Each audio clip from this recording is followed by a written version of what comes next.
direct en public, je faisais un petit sondage pendant la pub, savoir s'il y avait quelques clients de la BNP dans ce studio. Il y en a, donc je vais leur donner aussi en priorité la parole. Et on s'interroge sur cette amende de 10 milliards de dollars que réclament les États-Unis à la BNP pour avoir violé pendant 4 ans l'embargo américain contre Cuba, contre l'Iran, contre le Soudan. Ces échanges se sont faits en dollars. Voilà pourquoi la BNP est poursuivie aujourd'hui par les États-Unis. Le titre perd 5% à la bourse ce matin. C'est incontestable. On verra si le coup est rude. Avec vous, Serge Maître, secrétaire général de l'Association des usagers des banques, qui allait nous éclairer, peut-être aussi nous rassurer. Oui, bonjour oui. Serge. Bonjour à vous. D'abord, ce coup rude et cette demande d'amende est-elle justifiée ?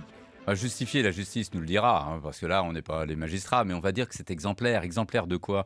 Eh bien, exemplaire de la violation de la loi par la BNP. La BNP, comme tous les établissements bancaires français, se veulent des parangons de vertu, c'est-à-dire des modèles de vertu républicaine. La légalité, on respecte, on fait attention à la réglementation.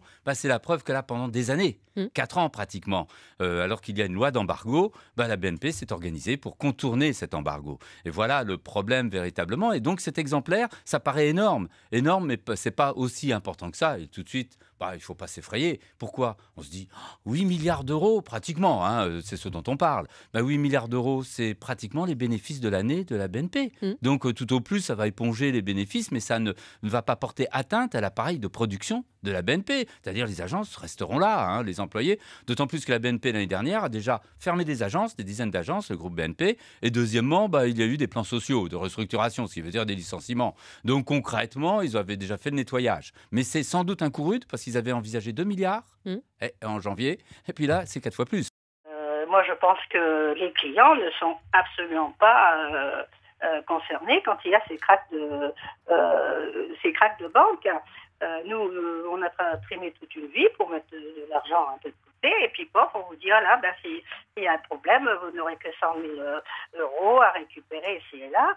Et je pense, moi, que les dirigeants de ces banques ne surveillent pas assez ce qu'en font leurs traders. C'est pas possible de laisser faire aux gens n'importe quoi. Alors attention, Serge Maître va préciser votre pensée, Christian. Oui, surtout dire, j'ai dit, il n'y a pas lieu de s'effrayer quand on est client de la BNP. Il y a quand même à être inquiet un peu. Vous voyez, on n'est pas dans la frayeur, mais dans l'inquiétude. Pourquoi ?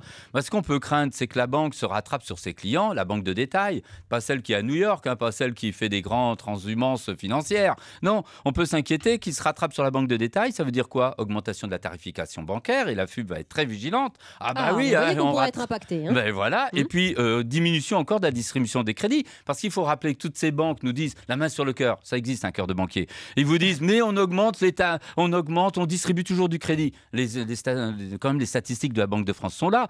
L'année dernière, ils distribuaient aux entreprises 15 milliards d'euros au mois de janvier. Cette année, ils ont distribué 10 milliards. Donc, il y a quand même une régression énorme. Et c'est ce dont nos entreprises ont pourtant besoin. Donc, concrètement, il va falloir être vigilants les uns les autres, vous les clients, pour que vous ne soyez pas des dindons de la farce.